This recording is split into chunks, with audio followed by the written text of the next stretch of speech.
What's up, everybody? This is the Sports Leak podcast with your host, Alex Leak. Great to be here. This is the 2023 Notre Dame football season preview. We got former Notre Dame Fighting Irish tight end, Irv Smith Sr. Great to have you on, Irv. It's great to be here, man. It's a great way to start the football season in general, college, NFL, everything and below, and it's just great to be a part of this wonderful broadcast. And I appreciate you thinking about me. Yeah, absolutely. It's an honor to have you on the show. For those of you that don't know, Irv Smith Sr. played tight end for the Notre Dame Fighting Irish from 1989 to 1992 under then head coach Lou Holtz. What was it like playing in that era under Coach Lou Holtz and for the Irish at that time? Well, me and the fellows, we call it the glory years. We were there when, winning a national championship, it felt like the standard. My freshman year, we went like 12-1. We lost one game to Miami that year. We finished number two, and it felt like the most disappointing season of our lives because we expected perfection, we expected greatness, and Coach Holtz expected that out of us. And so that was the standard that was set. And every year we went for that one standard. It was either all or none. We didn't win Yeah. it. We came very close, but I think that when you go for perfection, if you don't get perfection, you get as close to perfection as possible, and everybody wins. Yeah, absolutely. And you guys were great in that era. You would go on to play in the NFL from 1993 to 1999 with the New Orleans Saints, San Francisco 49ers, and Cleveland Browns. Hell of a career, 7-year pro.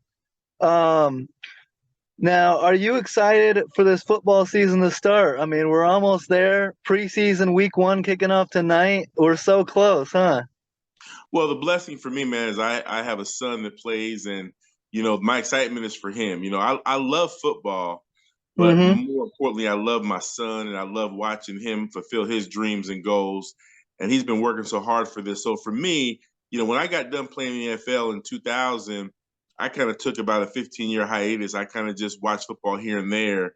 And then when my Okay. son got in college at Alabama, obviously I was there for every game. I started, when he was playing for high school, but from that point on, it wasn't about the NFL or college. It was about my son. And so for me, the excitement is he's about to start another season. Believe it or not, he's going into his fifth season. He just turned 25 years old yesterday, literally, and he's Wow. actually entering his fifth season in the NFL. So for me, it's just a blessing to be able to watch him fulfill his hopes and dreams. I like football. My son loves football. So for me, it's Yeah. being to watch him do what he loves so much. That's awesome. Happy birthday, Irv Jr. I've been following him since Bama and with the Vikings and now with the Bengals, and I wish him nothing but success there in Cincinnati with Joe Burrow and Jamar Chase and those guys. It's a great opportunity for him. Yeah, it really is. I'm excited for him, and I appreciate that from you as well. Thank you so much. Absolutely. So, last season, Notre Dame goes 9-4, finishes number 18 in the country, wins the Gator Bowl over South Carolina. It was Marcus Freeman's first year as a head coach. A lot of pressure, a lot of replacing a guy like Brian Kelly, who had been there since 2010. How do you think Coach Freeman did in his first year, replacing such a guy like Brian Kelly? Well, I'll be quite honest with you, and I'm just gonna be candid with you. I was never a Brian Kelly fan. I think Okay. that when you think, let's just be real. You compare a Brian Kelly to a Lou Holtz. You see what I'm saying? Mm-hmm. Like for me, it's like comparing. If you want to say, okay, what kind of coach was he? You can say, okay, he was okay coach, but what I'm used to is a Lou Holtz. So at the Yeah. end of the day, I was excited for the change. Freeman he's not gonna fulfill his goals until he has his players there. It was Yeah. his first year, but he's playing with Brian Kelly's players. You can't judge a coach for play. It's like judging somebody that's playing with someone else's weapons. So you have to give Freeman 2 or 3 years to get his class, his upperclassmen that he recruits. So I would say in the next 2 or 3 years, then we can judge Marcus Freeman in terms of what he's done. But let's say he would have had a great season last year, he'd had a great season with Brian Kelly's players. And that's what Yeah. people don't understand. Lou Holtz was a great coach, not because he was a great X and O coach. Lou Holtz was an amazing recruiter. He recruited 5 and 6 deep. He had players like a Dorsey Levens, who I played Yeah. with. Dorsey was my classmate. By the time we were sophomores and juniors, Dorsey was like the sixth string running back. But Lou Wow. Holtz recruited him to that. Dorsey transferred to Georgia Tech, and the rest is history because he was never going to play at Notre Dame. Although he was a great player, he was playing behind Jerome Bettis, Ricky Waters, Rodney Culver, Reggie Brooks, Tony Brooks. You see what I'm saying? Those are the kind of players that Lou Holtz recruited and the kind of teams he built. Marcus Freeman has to have the opportunity to build his program over the next 2 or 3 years. Then we can determine what type of coach he really is. Absolutely. That's what I've been saying. I've got some friends that are Notre Dame fans in this area, and I'm like, you have to be patient with Marcus Freeman. Allow him to get established, get his culture, get his players, and then you can really see what he's got. I agree with that a lot. Speaking of players and coaches transferring and going elsewhere, offensive coordinator Tommy Rees takes a job at Alabama, and Tyler Buckner, the quarterback, follows him. How do you feel about those two going to Alabama and staying connected? Well, I'm gonna tell you like this: my son played 3 years at Alabama, Mm-hmm. and I'm gonna be quite honest with you. If you have an offer to go play or coach with a Nick Saban at the University of Alabama, in my opinion, you'd be crazy not to go and do that because the only thing it's going to do is give you a chance to play and win a national championship. It's also Yeah. going to give you a chance as a coach to catapult your coaching career because if you notice all the coaches that coached, and I say coach past tense, because they all go to Alabama, they get that experience, they get that notoriety, and then they go on and coach somewhere else. Uh, yeah, those are all great points. I mean, Bama, exactly. Like you look at the great coaches that have gotten that opportunity under Nick Saban, and they go on to have great success wherever they go most of the time. So, absolutely, I agree with you on that. Now, Notre Dame coming into this season, the 2023 season, ranked number 13 in the country. A lot of hype around the new quarterback. You get transfer in quarterback Sam Hartman, who is the ACC all-time leader in passing touchdowns. That's really been the one thing, in my opinion. I was like, wait till Notre Dame gets a quarterback, and then the ceiling, the ceiling is the roof, as Michael Jordan would say. Are you excited about what Sam Hartman can bring to this team this year? Yeah, I definitely am. I think you hit on the head. The thing that Notre Dame is gonna need is they're gonna need all components, but you have to build. And every great organization starts with quarterbacks. If you look at any great NFL team, college team, it all starts with the guy underneath behind that center. So if you can start with a great quarterback that can throw the ball, of course you can add some good running backs, some good receivers, some good tight ends, good offensive line. I mean, it's all, but it starts at the quarterback position. If you can put a good person behind that center, you can build a good team. You can score some points, and you have a chance of running the table. I mean, that's what it's all about. Absolutely. How do you feel about running back Chris Tyree switching to wide receiver? He could have a big year. The quarterback comes in. He's a good pass catcher. He's already proven that 24 catches each of the last 2 seasons. You excited to see him switch to wide receiver and see what he can do out there?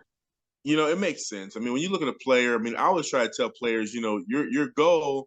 You might like a position, but what's the best position for you? And it looks like receiver might be a better fit for him. He has good Mm-hmm. hands. He can run. He can catch the football. It's not about being a good college player. It's about giving yourself an opportunity. Every kid that goes to major universities playing football, even unmajor universities, their hoop dreams is to play in the NFL. Well, if you're going Mm-hmm. to play in the NFL, you have to play the position that's best suited for you. You may Yep. want to be an offensive lineman, but if you're 5'11" and 225 pounds, you're not playing offensive lineman. You have to figure out what's the best position for you and what's going to fit you best at that next level potentially. So to me, it sounds like a smart move for a young man that I believe could take his levels to the next level in the next few years playing receiver. Yeah, plus the way the NFL is treating running backs right now, it isn't exactly, like a favorable position. It's kind of BS the way they're treating running backs, but so I understand the move too in that Well, regard. I think at the end of the day, not every running back is going to be a Saquon Barkley, a Josh Jacobs. I mean, I really think that's an overrated statement because you're looking at it from a perspective, okay, they're only willing to pay him $12 million a year. You see what I'm saying? I mean, Yeah. yeah, I do understand they're not getting paid like receivers, but it's to the point now where I think that they glamorize I'm not saying that they're not belittling the running back position, but at the end of the day, if you're a good running back, play running back. Don't play Yeah, wide receiver because they make more money. You know what I'm yeah, saying? There's yeah, always going to be now. There used to be three backs in the backfield. Then they went to two. Now there's like one back in the backfield. There's less people playing run. Back in the day, there was a fullback and two yeah, running backs. yeah, Okay, they don't. Fullbacks are special team players now. They cover kicks. They play special teams and they play 10 plays a game. So it's just at the end of the day, you still have to play the smart position for yourself because you could want to play receiver all day long. But I told my son, listen, my son when he was 5 years old, Dad, I want to play football. I want to play wide mm, receiver. I told him since he was 5 years. I said, Irv, look at me. You're gonna be too big to be a wide receiver. His entire life, all he wanted to do was play wide receiver. I said, Irv, you can be a slow wide receiver or a fast tight end. I told him this his whole life. He'll tell you the story. yeah, I wouldn't let him play football until he got to the eighth grade. He got to the eighth grade. Okay, go play wide receiver. He played wide receiver eighth grade. Ninth grade, he plays wide receiver. 10th grade, his coach made him a wide receiver slash tight end. Junior year, he played tight end, and the rest is history because he realized he could be yeah, a slow wide receiver or a fast. They don't look him. He's a tight end. He doesn't have to run a 4.4. He runs about a 4.6. As a wide receiver, a 4.6 is slow, but he's a tight end. He's considered fast. I tried to tell him, and he finally listened to me. You have to play the position that's best and smartest for you to get to the yeah, next level. Okay. yeah, And that's what a smart person will tell their friend, their colleague, their son, whatever. Play the position that's going to best suit what God blessed you with. Make yeah, sense? yeah, absolutely. That's great advice. Um, Looking at the Notre Dame defense, they're coming into the season, the defensive back room, one of the best in the nation. You got All-American corner Benjamin Morris coming off a 6 interception season. You got fifth-year corner Cam Hart returning from shoulder injury. Do you agree that this is one of the best corner defensive back rooms in the entire country? Well, on paper it looks great, and at the end of the Yeah, day, these young men have to go out there and play ball. Every year is a new year. Every season is a new season. I mean, we're definitely hopeful, and at the end of the day, each kid needs to go out and perform their best. And I think there's an opportunity for us to have a very good defense. Once again, this thing to me is about putting in a complete. You have to remember, football is the number one team sport in the world. Okay, you have yeah, to click on all cylinders. So you can have a great defensive back team, but bad linebackers, and you need to have good defensive front. You need to have good linebackers. You need to have good safety. You need to have DBs. You need good corners. So at the end of the day, this thing is about putting together a complete team: offense, defense, and special teams. absolutely. Excellent take. Notre Dame signs a 10-year, $100 million deal with Under Armour. Do you like this deal? Some fans were hoping Nike or Adidas. Do you like the Under Armour? I love Under Armour. Under Armour is a great brand, and at the end of the day, it's all going to be the same. I mean, there's cleats, there's gloves, there's shirts. The only thing I care about is them going out and winning football games. You know what I'm Exactly. saying? Everyone wants to give Notre Dame money because Notre Dame's always on television. So that's just, I mean, if they wanted to deal with Nike, they could get a deal with Nike. It may not be as lucrative because Nike doesn't need Notre Dame. Nike already has Oregon, and they've got they have their favorites. But at the Yeah. end of the day, just like when Notre Dame signed that NBC contract, everybody's gonna make money. You know what I'm saying? But it all comes down to winning football games because that's what we care about. We care about on Saturday when you look up at that scoreboard, we have more points than the other team. And like I said, when I was at Notre Dame, the only thing we were judged on was whether we won or whether we lost the national championship. And that's really all that matters in college football because you can have all the Under Armours, the Nikes, anything you want, but Yeah. everybody wants to win football games. It doesn't matter if you're wearing Under Armour, Nike, Adidas, if you're wearing Pro Kids. It's all about winning football games. Absolutely. Now, I'm a Michigan State fan. I grew up in the state of Michigan, right on the corner, close to South Bend. Um, one thing when I look at the schedule and help me with this. When you played, Notre Dame played Michigan and Michigan State almost every year. How do we get that back? How do we get that rivalry back? I loved it. Yeah, I'm a Michigan State fan. I love the Notre Dame Michigan rivalry, and Well, now you got USC joining the Big Ten. Is Notre Dame potentially? Do you think Notre Dame down the road maybe joins the Big Ten? Fingers crossed on my end. nah, you have to understand the reason Notre Dame stays independent in football because, to be quite honest, you understand that when you're independent, you keep all the money, right? When Yeah, when you're in a conference, listen, there's only one reason. I'm just being real about this. This is a fact. yeah, There's only one reason why Notre Dame is independent because when they make $100 million, they get $100 million. They don't split with the conference. yeah. That's what Notre Dame has always been independent for one reason. They go Big East and stuff like that for other sports. That's the reason why, because the other sports don't make the money. Notre Dame Right. football pays for all the sports. They pay for baseball. They pay for soccer. They pay for hockey. See, they make their money playing football. That's why they're independent. Don't think they're independent because they don't want to be in the SEC. If Notre Dame asked the SEC to play in the SEC, do you think the SEC would accept Notre Dame? I don't know. I think yeah. In a heartbeat. Yeah, absolutely.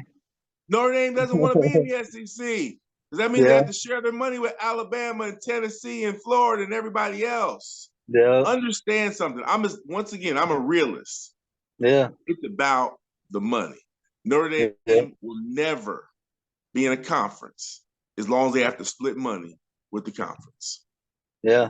Well, hopefully they can stay independent and get these Michigan State rivalries back. I love the USC one, and so I'm a big tradition and rivalry guy. So, um, Understand something. Notre Dame, they can choose who they play, so it's up to them. I mean, the yeah, thing about it, though, I'll be quite honest with you.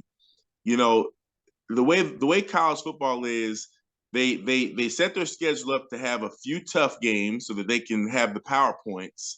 yeah, Then they have some games where they have some powder puffs. That's just how it is. You can't play out. You can't play against Alabama every week because you'll never make it through the season. So you have to have a game where you play against Alabama. You have another game where you play against Sisters of the Poor.